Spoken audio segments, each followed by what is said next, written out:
সবাইকে শারদীয়ার প্রীতি শুভেচ্ছা জানাই। আপনাদের পুজো ভালো করে কাটুক। আমি আজকে ষষ্ঠীর একটা নিরামিষ পদই শেয়ার করছি।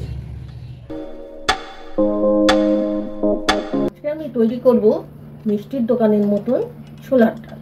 ডালটাকে আমি ভালো করে ধুয়ে প্রেসার কুকারে সিদ্ধ করে নিয়েছি। সিদ্ধটা এমন হবে যেন ডালটা গোটা গোটা থাকে।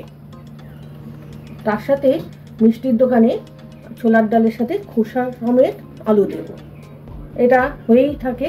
পরিবেশন করব লুচির সাথে, কচুরির সাথেও ভালো লাগে। আমি ডাল তৈরির জন্য একটা শুকনো মশলা তৈরি করে নেব। ধনে, জিরে, দারচিনি, শুকনো লঙ্কা একটা আর দুটো এলাচ দিয়ে দিলাম। এটা ড্রাই রোস্ট হবে, অর্থাৎ শুকনো খোলায় ভাজা হবে। আপনারা ডালের পরিমাণে আপনাদের মতন করে মশলা দেবেন। আমি আমার মতন আমি তেল দিয়ে দিলাম। আপনারা ডালডাতেও করতে পারেন, দোকানে ডালডা দিয়েই করে। এর মধ্যে তেজপাতা, শুকনো লঙ্কা, ছোট এলাচ আর চিনি দিয়ে দিলাম, আর অল্প জিরে দিয়ে দিলাম। এটা আমার ফ্রাই হয়ে গেছে। এবার কাঁচা আদার গন্ধ যাতে না লাগে, আদাটাকে ঘষে আমি তেলে দিয়ে দিলাম। এটা তো আমার ফ্রাই হয়েই গেছে আদাটাও।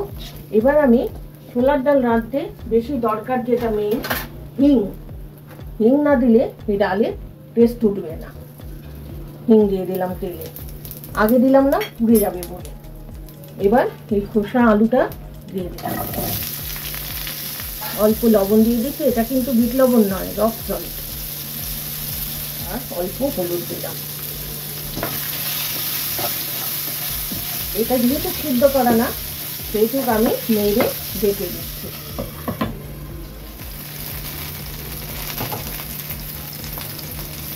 এর মধ্যে আমি 2-3 বার নেড়ে নিয়েছি।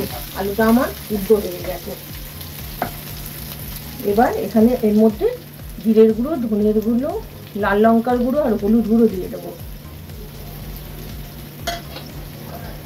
দিয়ে মশলাটা যাতে পুড়ে না যায়, 1/2 কাপ জল দিয়ে বয়েল করে নেব আলুটাকে, আর কষিয়েও নেব।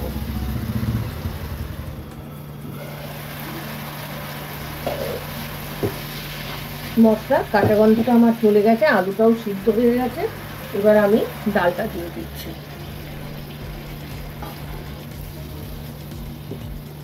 এবার এটা কিছুক্ষণ ঢাকনা সমেত সিদ্ধ হবে, দিয়ে দিলাম। আমার তাহলে ঢাকনাটা খুলে দেখলাম, আমি চেক করে নিয়েছি মাঝে নুন ঝাল ঠিক আছে, কিন্তু একটা জিনিস দেয়া বাকি। লঙ্কা গোটা ছেড়ে দিলাম 4টে। বলেন তো কি, মিষ্টির দোকানের মতন করতে গেলে আমাদের একটু তো মিষ্টি দিতে হবে ছোলার ডালে। সেই মিষ্টি বলতে কিন্তু আমরা চিনি দেবো না, যেহেতু দোকানের মতন, সেহেতু রসগোল্লার রস দেব। আপনাদের রসগোল্লার রস না থাকলে চিনি দেবেন, কিন্তু মেইন রসগোল্লার রস। আমি 4 চামচ রস দিয়ে দিলাম। এবার একটু ভালো করে ফুটিয়ে নেব। তাহলে আমাদের ছোলার ডাল মোটামুটি রেডি, কিন্তু এখনো একটু বাকি আছে। কি দেওয়া হয়নি জানেন তো? প্রথমে আমরা একটা মশলা ড্রাই রোস্ট করেছিলাম, ওটাকে একটা মশলা বানিয়ে নিয়েছি। মশলাটা খিস থাকবে, হ্যাঁ, মিহি বাটবেন না। এবার পুরো মশলাটা এর ভিতর দিয়ে দিলাম। এটা আপনারা কচুরি বা লুচির সাথে পরিবেশন করবেন, খুব ভালো লাগবে। আমি লুচির সাথেই করব। এবার ঢেকে দিলাম। হয়ে গেছে আমার রান্না কমপ্লিট।